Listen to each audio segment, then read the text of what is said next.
What gives him the idea that he can do as he wishes? This is not his personal house, this is not so going. I think the president needs to stop being simplistic. Is there a vacuum post-Raila? Play one clip where Ruto has spoken truthfully.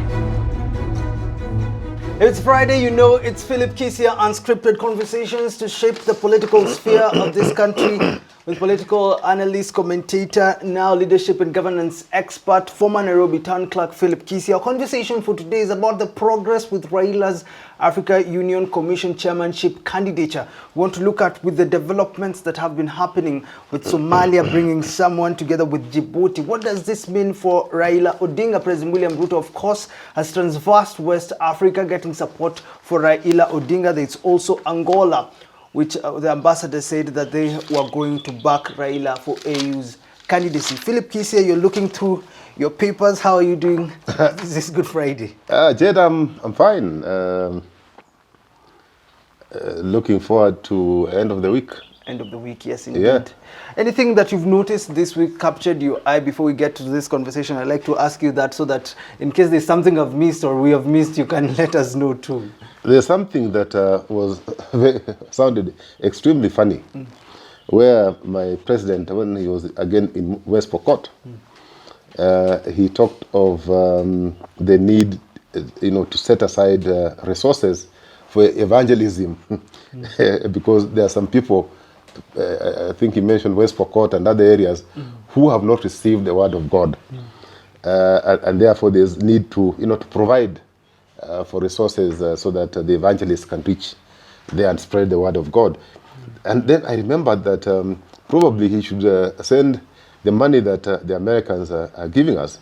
That money can actually be sent to evangelists, can be sent to Haiti to spread the word of God. I think they need the word of God more than we do. But by the way, when you listen to this administration, I think when we were planning to send our offices to Haiti, it's the First Lady who talked about a prayer session for them. You look at the situation now in Pokot, it seems like it's difficult to deal with banditry. Now we're sending evangelism. What do you assess this situation? This is the first time we're having a president who's so adamant in bringing the word of God when it comes to leadership. I, at the risk of my great-grandfather, Daudi Lungao, descending from heaven, because he's in heaven. He's the one who started the Quaker movement, Quaker church in East Africa. Oh.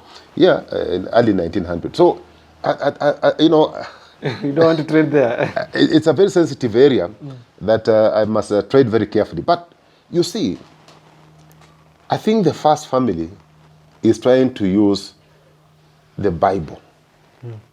When the white men and women came to steal our resources, they came with the Bible. They came as good people preaching the word of God. Okay? And our people got lost in those circumstances.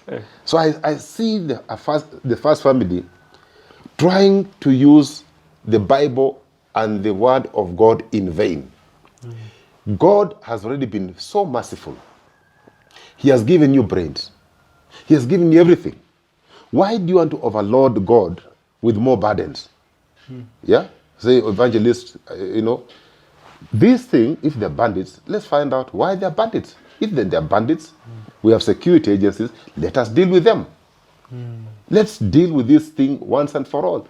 Instead of saying they need, the word of God can follow after we've dealt with and brought insecurity to a check. Okay. So let us not try and hide behind the word of God and evangelism. And I say that at the risk of my great-grandfather descending from heaven. And slapping you. Yeah, and caning me properly. Let's talk about African Union. I want to first listen to Francis Atwoli, Coty Secretary General, about President William Ruto, what he has done for Raila Odinga, putting everything aside as soon as Raila fronted himself as a candidate, saying, look, we have to support Raila, we have to make Kenya look good. But I've never seen what President William Samoei Ruto has done. Which is what? Raila Odinga, who is my brother-in-law, he is a member of ODM, a leading Azimio leader. But when Ruto gets information Raila wants to become the chairman of the African Union, He just says, toa hiyo mesa, toa hiyo viti, kila kitu, nipe jacket. He's out without formal agreement, without handshake. With these efforts William is making, I'm telling you he's going to get it. Philip Kisia, that is Francis Atwoli Kotu Sekjen saying Ruto is a generous man. Ruto is a good man. He has decided to support Raila and he has gone throughout Africa trying to make Raila become the Africa Union Commission chairperson. From what you'll see, we look at endorsements from Angola, Guinea-Bissau, Ghana, Nigeria, according to Atwoli, is in support. What does this mean for Raila's candidature? I agree with my brother Francis Atwoli, that William Ruto, His Excellency the President, is a very generous man. Very, very generous, I agree. Although nowadays he's become a little bit mean. We have not seen each other for some time. But You're feeling the cold, eh? He is a generous man. But on this particular one, it goes beyond generosity. It is for his own good that Raila must get this thing. He must get it. Because if Raila doesn't get it and is busy in African Union Commission, he's back here to give him headaches. You see now the country is calm. Yes. Yeah? It is, right? It is very calm. It's very calm. That's the absence of Raila. That's what Raila can do. So if he wants the calmness to continue, tranquility to continue, he has no option but to campaign for Raila in a more strategic fashion. And I'll talk about the, why am I saying that they need to be a bit more deep in the way they're approaching this campaign. The African Union campaign goes beyond Africa. There's Anglophone and Francophone. They have interest. Francophone are supporting French. I have not seen the heavy hand of any Anglophone. I've not seen it. But behind the scenes, the Francophones are working, resourcing and propping up candidates to defeat Raila. Oh. Yes. These East African candidates that we're seeing, You see, Djibouti, Somalia. let me tell you, I'll come to Djibouti and Somalia. When you see Morocco playing, who is behind Morocco? Who is behind Morocco? When you see any Francophone propping up, who is behind that candidature? Okay? So, this campaign is not like the local campaign we have here. Si mnajua mama mboga, si mnajua itakuwa serikali yenu. This is more strategic. So he needs to understand the thinking of Francophone and their intentions. Remember, Ruto is seen as an ally of America. So I can tell you, all these people, including China, will most likely fund a candidate that will oppose Raila. Okay? Because they don't want him there. They would want somebody who is aligned to them. The other thing, you see, the other day I told you, President went to Ghana. He exchanged a vote. He said, I'll give you Commonwealth, you give me African Union. But the man will not be in the office. By end of this year, Jed, we'll have 16 elections in Africa. By end of this year, 16. 1-6. And the chances of most of those presidents being shown the door, either because the term limit does not allow them or they'll be voted out, are very high. So you're actually negotiating with the wrong people. This, we should have done back office discussions and waiting to see where these 16 countries are headed to, and then negotiating with those ones post-election.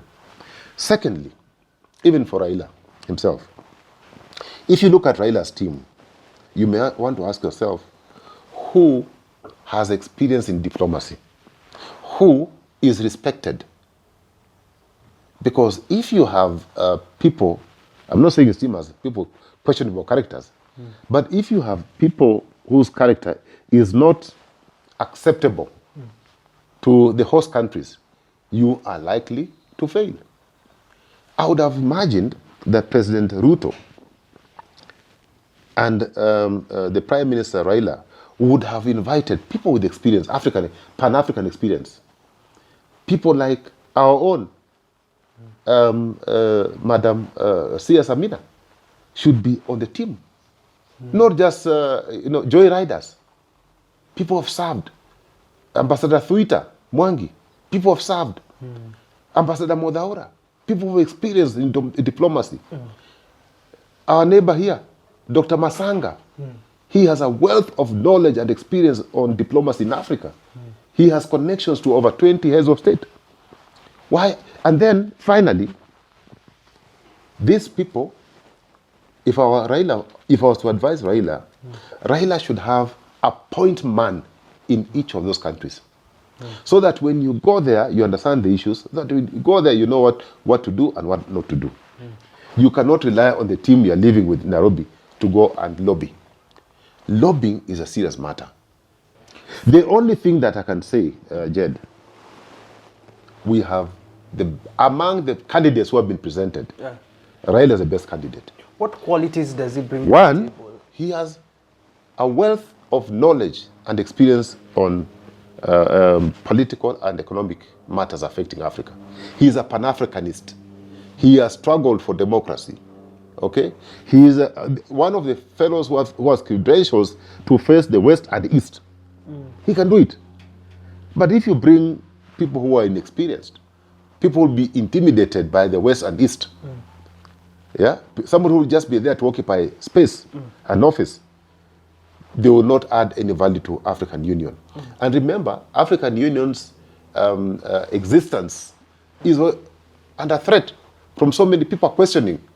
Why should even they be members of African Union? Because when you look at, for example, areas which have conflict, they don't do anything. They wait for the armed forces to take over, to topple a government. And once the government has been toppled because of bad manners and corruption and dictatorship, when it's been toppled, then African Union comes and say, we don't recognize that particular government that has taken over. Yet the people of that country recognize. So you see, the real African Union's relevance is being questioned. And if they don't even, the other credential that Raila has, because African Union needs to reform itself. Raila is a reformist. He will be able to reform African Union so that by the time for the time he exits, because I don't see Raila doing maybe more than one term, but if he does say one term, complete one term, it's sufficient for him to completely reform, restructure African Union so that it becomes relevant and it is able to last another 20 years. Failure to which this African Union thing will be another just useless organization that is being funded by either the West or East. Remember, even the headquarters was funded by China. How might the support that Raila has received from these West African countries and countries that Ruto was talking to? Because last time we had this conversation, he raised an alarm, saying that Ruto made a blunder when it came to dealing with Ghana. Yes. And he said this is dangerous for Raila's candidature. How should Ruto deal with the campaigns that he has and Raila respond to the efforts that Ruto is making now?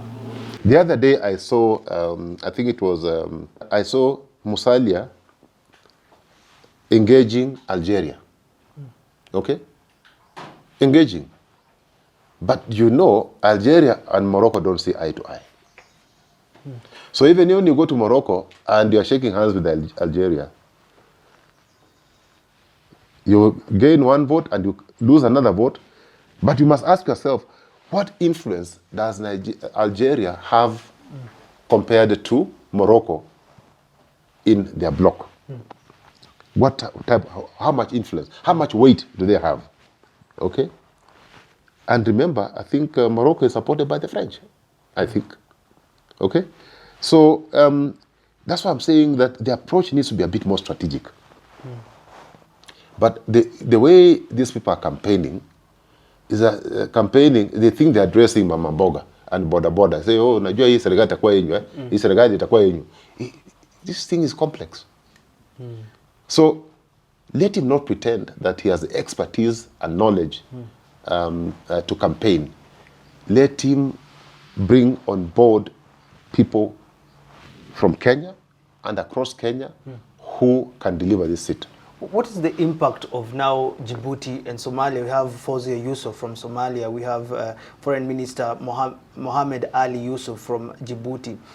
How will they impact Raila's candidature? Because we believe this is an East African seat, but now we have two more East Africans coming into play. Are they likely to take away votes from Raila? They'll weaken, of course, is the candidature. So one thing that now I'm hoping that President Ruto can do, if he means well for Raila, if he doesn't want a headache for another 2-3 years, if he means well, is to engage Somalia and Djibouti to drop their candidature and support Raila. There is no other way, because if they present them as candidates, of course, our candidate, who is, in my view, the best candidate that African Union should have during this transition time, or when the union actually requires reform, is Raila. But if you are, cutting his legs from the neighbors, and I can tell you, do you know last time that Amina was campaigning, do you know the people who actually made us lose the votes? We thought, that time I think we were being told that 50 nations are supporting Amina. When the votes were counted, she lost. Okay, so my friend Atwoli talks about Nigeria. Now, we are not sitting pretty with Nigeria. We are not sitting pretty with Zimbabwe, for example, because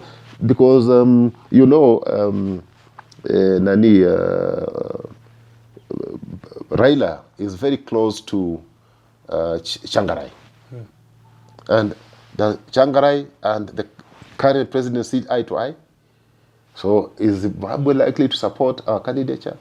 It is a bit more complicated.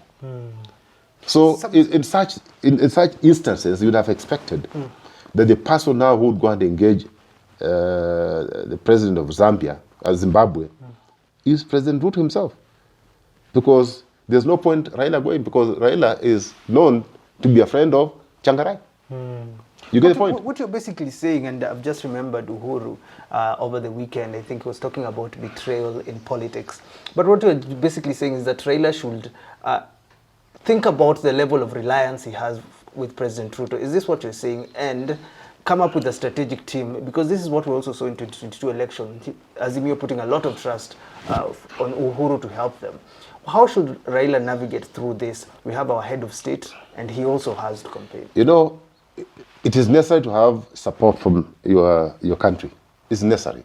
It's important, because Ruto can engage with other heads of state on one-on-one basis, okay, as peers. So it's necessary. Again, of course, the amounts of resources that are required to roll out the campaign are enormous. Those can only come from government, not from an individual, okay? But Raila should not over-rely on Ruto. For the reasons I've explained before, Ruto is seen as an ally of America. Do you think all these African states support America? No. Okay? Ruto, from the information I have, unless things have changed, his relationship even within East Africa is a bit frosty. Okay? He's also still a new president. He has not really made inroads. At least Raila has been there for some time at the international scene. So my view is that the two gentlemen require to professionalize the approach. Just get a team right now, not joyriders.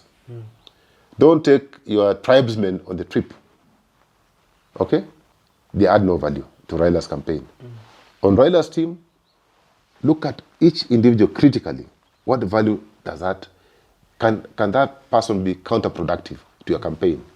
Because, for example, if the host country, has issues with you as a person, and you're in the delegation speaking on Raila's matter, they may not receive you very well. Yeah. So there's need for the two gentlemen to look at their teams that are supporting them very critically. Otherwise, we stand to lose this seat. We can't lose it. We stand to lose it. Well, what a conversation with Philip Kisia. Raila's AU candidature, how should they navigate it? Philip Kisia, final word as we are heading over for the weekend. People People are thinking about doctor strike. People are thinking about the economy. And now we're thinking about politics because Kalonzo Matakaru actually yesterday said, look, she's best suited to take over Azimio. Final word for people. I think there's time for everything. But unfortunately, this country is always in an election mode. Okay? Because of our bad politics. Okay? Our architecture, the way we have our politics, politics is designed in a way that gives the winner everything. And so the losers have nowhere but go but the street. So I'm hoping that as we keep on engaging, that one thing other than the doctors' strike, which the president must address, like yesterday, he must address this one. He should not pretend that there's nothing happening. This is a serious matter that can bring down his government, like I said yesterday. Okay? So the other serious issues, like IEBC, people not being represented, and he should not sit pretty, because this country just needs a matchbox, and it will blow up. Why? We are living in times where the cost of living has really gone out of the window. People cannot afford basic necessities. So something very small can trigger. Yeah. So let him deal with these issues. As people are focusing on the cost of living, which has been, it is his own creation, the cost of living being high, because we're told the dollar has come, the dollar against the shilling has strengthened against the dollar. The cost of fuel is still there. We're hoping that when they revise this month, we'll see a significant drop. We want to see a drop in everything, because most of these things are pegged to a dollar, including medicine. We want to see the cost of everything coming down, so that we can believe what the government is saying, that they're not fixing the rates, that these are manipulation. Otherwise, if nothing happens to the cost of living, the cost of commodity, we shall know that they're just fixing, the dollar rate. And it may not last for long. So fix the economy. All right. Thank you for tuning in to that conversation. President William Ruto, fix the economy. Raila Odinga, campaign better. Till we talk again, have yourself a lovely rest of your day. What gives him the idea that he can do as he wishes? This is not his personal house. This is not for going. I think the president needs to stop being simplistic. Is there a vacuum post Raila? Play one clip where Ruto has spoken truthfully.